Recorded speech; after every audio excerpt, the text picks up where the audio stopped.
Cuéntanos, Fide, ¿cómo hemos llegado hasta aquí? Bueno, hasta aquí concretamente hemos llegado en avión, porque estamos en tu casa. Estamos en Frankfurt.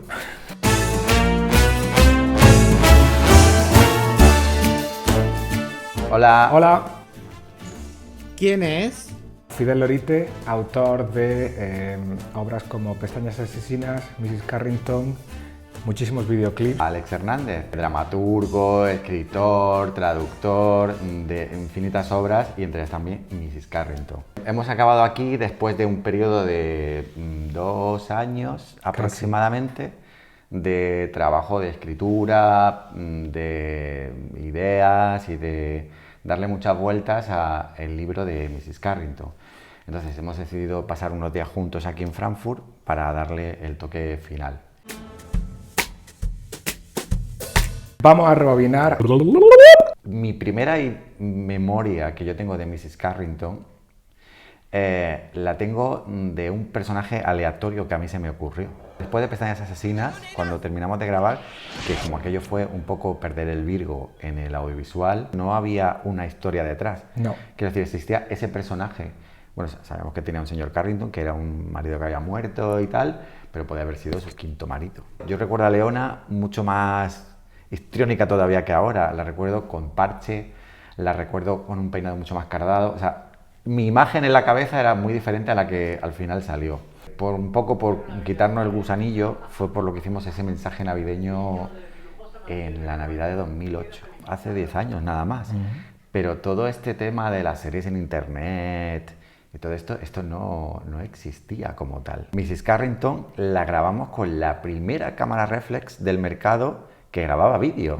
La imagen final de todo lo que conseguimos era absolutamente novedosa en ese aspecto. También porque optamos por una estética muy diferente. Las series que se estaban haciendo, la mayoría eran contemporáneas, realistas, y nosotros optamos por una comedia histriónica ambientada en los 50, rodada en blanco y negro. Era una estética totalmente diferente. Hablamos de un corto al principio. No tengo recuerdo cuando hicimos el clic y dijimos, vamos a hacer una serie. Fue un desarrollo lógico. Empezamos a lanzarnos ideas de cuál podía ser la historia de ese cortometraje y eran demasiadas ideas, era demasiado rico. Empezamos que si el chofer, que si el secretario, que si cómo murió el señor Carrington. Y de repente nos dimos cuenta de esto no es un corto, esto es un culebrón. Con un misterio, con unos romances, con líos entre los personajes. Y entonces todo eso fue creciendo más allá de lo que podía caber en un corto. Sí. ¿Por qué decidiste que un clásico en blanco y negro, por muy parodia que fuera, tuviera a los personajes femeninos interpretados por travestis? No es solamente por el personaje que interpretan, sino porque ellos ya son el personaje. Esa comedia histriónica queda más marcada todavía por estos personajes, pues como son los travestis, un poco extremos siempre, ¿no? El concepto que ha habido de las travestis o las drags en los medios siempre ha sido un poco eso, como más histriónico, más chabacano. Pero nosotros nos alejamos totalmente de eso. No queríamos a la drag queen insultona para nada. Chabacana y tal. La comedia muchas veces proviene de la sorpresa. Exacto. En el momento en que algo no ocurre como te lo esperas, te resulta divertido. El comentario muy típico, es que Chumina lo hace fatal. Y yo decía, no. Chumina lo hace perfecto. Igual que Margot, hacen un papelón. Pero fíjate que 10 años después este tipo de polémica sigue saliendo con Paquita Salas, por ejemplo. Exacto. Que ha habido mucha polémica. ¿Y por qué tiene que interpretar a Paquita Salas su nombre? Bueno, y para la gente que no tenga ni idea, o sea, que no conozca la serie, no conozca nada, ¿de qué va Mrs. Carrington? Bueno, creo que ya hemos dado algunas ideas de por dónde van los tiros. Efectivamente, es una comedia de cine negro, es un poco telenovela. De hecho, el apellido Carrington viene de dinastía. Efectivamente. Y es sobre todo una comedia. Y en cuanto a la trama, es la historia de la viuda, la señora Carrington, cuyo marido desapareció en misteriosas circunstancias unas semanas atrás, pero que finalmente ha aparecido muerto.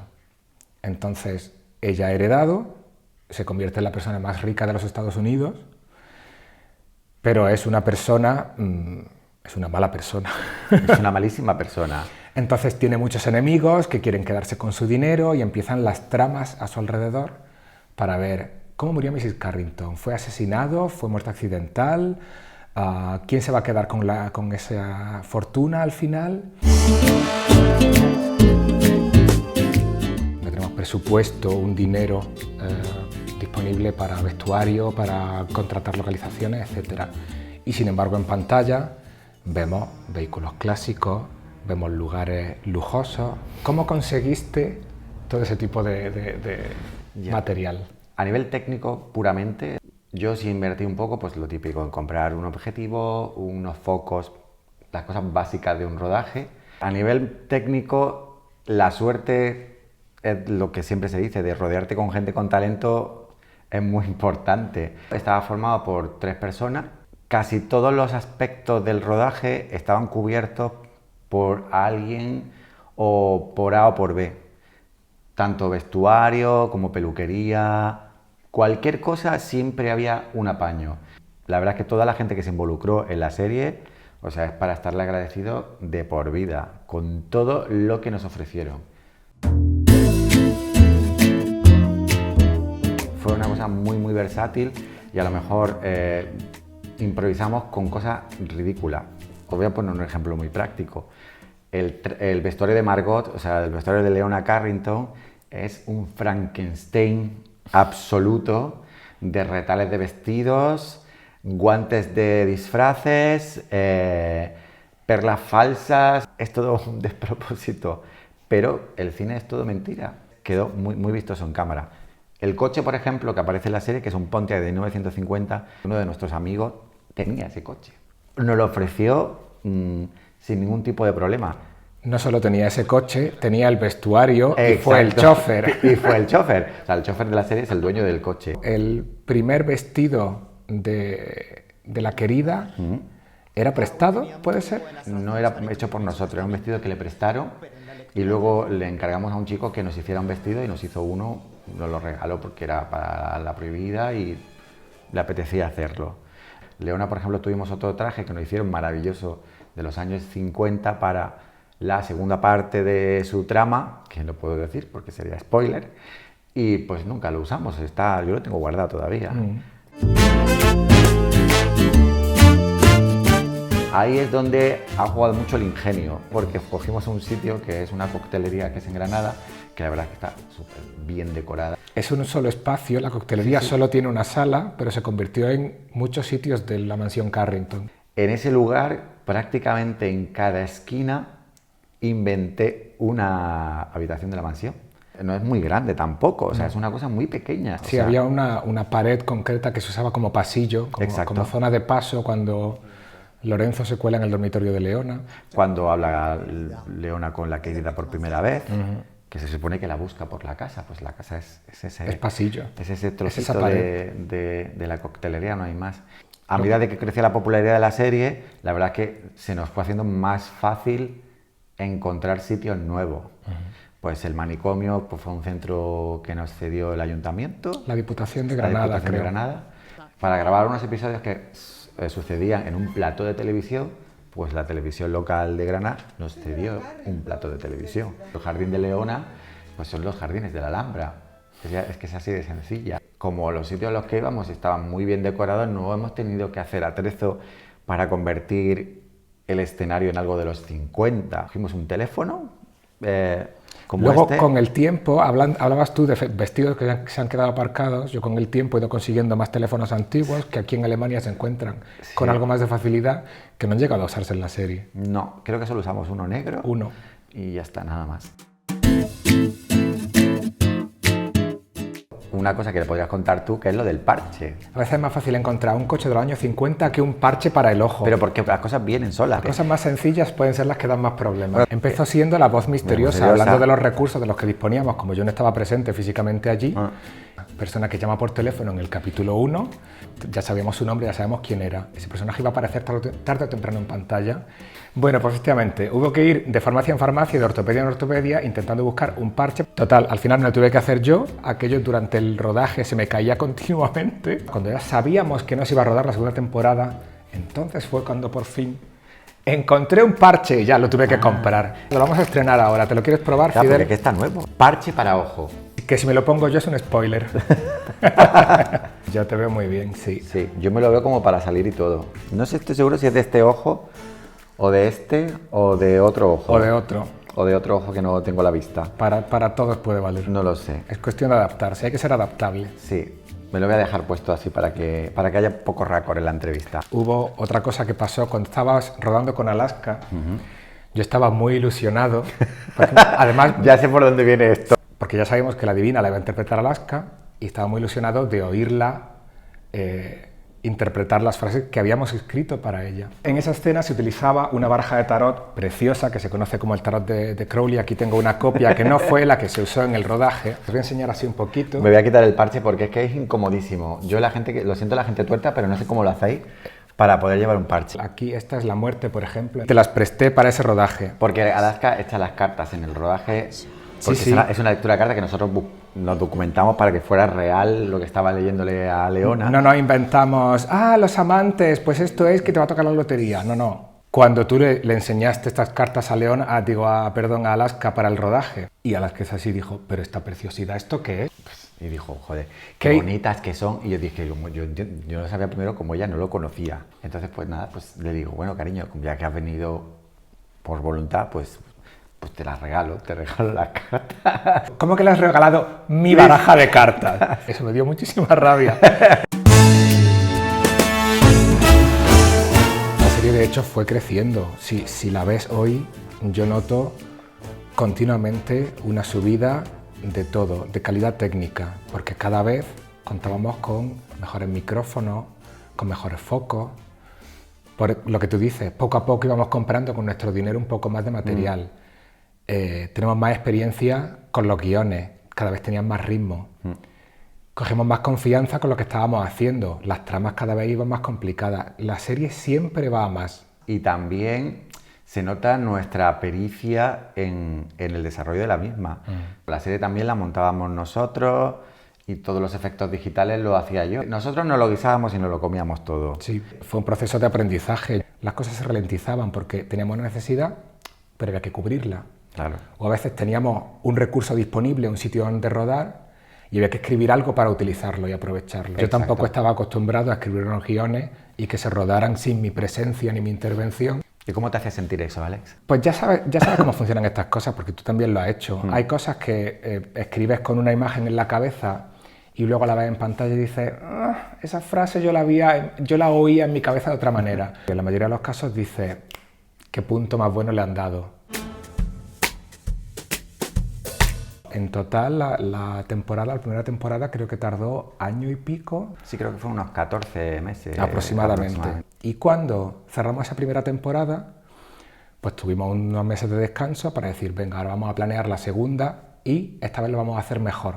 Eso pensábamos en ese momento, que lo estábamos haciendo mejor. Ese era el sueño. Escribiéndola entera para una vez tenerlo todo listo, rodarla. Que decíamos, bueno, vamos a escribir la segunda temporada sin cortapisas, con todos los secundarios que necesitemos. De hecho, teníamos un montón de ideas de quién iba a interpretar al obispo, de quién iba a interpretar a un montón de personajes concretos. ¿Qué pasa? En el tiempo en que escribimos esa segunda temporada, Chumina se mudó a Sevilla, tú te mudaste a Madrid, hubo muchísimo movimiento. Demasiado movimiento. Empezamos a desperdigarnos por la geografía nacional europea y se volvió imposible rodarlo. Esos 12 capítulos escritos se quedaron ahí en un disco duro guardados hasta que decidimos, esto tiene que salir de alguna manera. Y fue cuando los resumimos en un único episodio especial. Efectivamente, se me había olvidado eso. Fíjate. Se me había olvidado ese dato. Es que hemos hecho tantas cosas que es imposible acordarse de todo. Resumimos y recortamos esos 12 capítulos de 10 minutos, lo que iba a ser una temporada completa, en un especial de 30 minutos, pensando, venga, si lo compactamos mucho, esto sí podremos rodarlo. Hay secundarios que quitamos para ese episodio especial y que ahora en la novela hemos podido recuperar. Pero la cuestión era que teníamos completada la historia de Mrs. Carrington y no hemos tenido la ocasión de ofrecérsela al público de ninguna manera. Y fue cuando vino la idea de una novela. Hablamos de decir, bueno, pues sacamos el guión y que la gente lo lea si quiere por si quiere quitarse el gusanillo de cómo termina todo y tal. Sí, pero nos dimos cuenta de que nadie lee guiones. No. Por mucho que tuviéramos la historia totalmente escrita, los personajes desarrollados, el formato es tan diferente que tienes que rehacerlo. Totalmente. Así hemos tardado 2 años en tener la novela lista, claro. Prácticamente lo que hemos hecho ha sido coger el guión original, hemos aprovechado las partes y eso creo que ha sido un trabajo más tuyo que mío, ha sido hilvanando todas esas piezas sueltas que tenemos aquí y allá y ha recuperado mucho texto que yo incluso lo había perdido. Por ejemplo, bueno, hay una escena, lo voy a decir, en un puticlub, entonces esa escena a mí se me había olvidado totalmente. Porque esa escena la eliminamos de la versión del episodio especial. Exacto. Teníamos los episodios ya rodados, los guiones, todo eso de la primera temporada, y de la segunda teníamos las escaletas iniciales, los guiones ya terminados, el especial ya desarrollado y notas e ideas sueltas que unas habían entrado, otras habían quedado fuera. Entonces era una riqueza, un pozo de material del que extraer, que nos ha permitido hacer una novela, espero que muy rica, muy divertida, muy variada. El libro es lo que nos ha permitido librarnos de ataduras, librarnos de limitaciones, usar todos los secundarios que queríamos. Tenemos persecuciones, tenemos tiroteos, tenemos acción, cosas que hubiera sido muy difícil rodar. Una vez que ya decidimos convertirlo en novela, o sea, las ideas han volado libres, sin ningún tipo de, como tú dices, sin ataduras. Fueron esas limitaciones las que hicieron Mrs. Carrington tan especial, porque tenemos que estrujarnos el cerebro para ver cómo lo hacemos. Y en la novela es donde hemos destilado todo eso. Hay una cosa que nosotros hemos cambiado muchas veces en este libro, que al final tomamos la decisión, era ¿cómo vamos a plantear este libro? ¿Cómo lo vamos a contar? ¿De qué forma vamos a narrar la historia, que originalmente es como un guión de cine? Cada capítulo está narrado desde el punto de vista de un personaje. El libro consta al final de 18 episodios. Exacto. El último episodio es el único que es coral. Los demás tenemos 17 puntos de vista diferentes. Es la novela más compleja que yo he escrito nunca. La gracia de todo esto es que cuando tienes que traspasar un guión a este momento literario, choca directamente con ese tipo de idea. Todos los personajes en un momento dado están viendo o actuando con otros que ahora quedan invisibles y tenemos que verlo desde otra perspectiva totalmente diferente. Hemos tenido que cambiar cómo ocurren los sucesos muchas veces para que tengan sentido dentro de la perspectiva del propio personaje. También te da una riqueza del análisis de los acontecimientos, porque ya no es solo te cuento lo que está pasando, sino cómo viven los personajes lo que está pasando. Cada personaje, al tener una personalidad, su forma de ver las cosas no es igual. Un capítulo que es de Fufi. Fufi es la perra de Leona. Entonces, como está contado, es a través, pues, de la perra, de una perra. Y cómo piensa una perra, y cómo una siente. perra. Que ojo, esto es una cosa que la gente habrá dicho, 17 personajes, no, tranquilas, hay más de 17 personajes, o sea... 17 puntos de vista. Hay 17 puntos de vista, pero hay bastante más personajes. Y sobre todo le da mucha vida a muchos secundarios. Sí. Personajes que en una serie prácticamente los habrías visto durante 5 minutos y no sabrías nada de ellos. De repente, ver cómo interactúan con los protagonistas, ver cómo viven lo que está pasando, te da una perspectiva mucho más rica también de esos secundarios. Pero la gracia es que tú ves a Leona con otros ojos. Cuando estás en su capítulo, ella piensa como Leona, pero desde los ojos de otra persona. Leona, pues en un momento puede ser una borde, en otro puede ser una persona que es simpatiquísima y de la que te podrías enamorar. Este conglomerado de distintas perspectivas nos permite eso. Una vez que tú en el capítulo 1 conoces a Leona, ves cómo funciona su cabeza, cuando después la ves desde fuera, sabes lo que está pensando. Sabes por qué dice lo que dice, porque Exacto. ya la conoces. Exacto. Entonces, cada vez tu visión del mundo, del universo interior de esos personajes, cada vez es más rica, porque los ves desde dentro y los ves desde fuera. Lo que hay de serie, la primera temporada ocupa a lo mejor... Es casi la mitad. Un poquito menos. Un poquito menos de la mitad. Y sin embargo, la idea es que este libro va a ser el cierre de Mrs. Carrington. Sí. No va a haber una secuela, no va a haber otra serie, no va a haber una película. esta es Mrs. Carrington, la versión definitiva. Si la gente se quedó con las ganas o tiene ganas de saber cómo termina, ahí lo vas a ver. Esta campaña de micromecenazgo es el momento de volcarte en conseguir todo el material que puedas de Mrs. Carrington, porque luego no va a haber más. Y toma, cómprate algo nuevo, por ejemplo un gorro.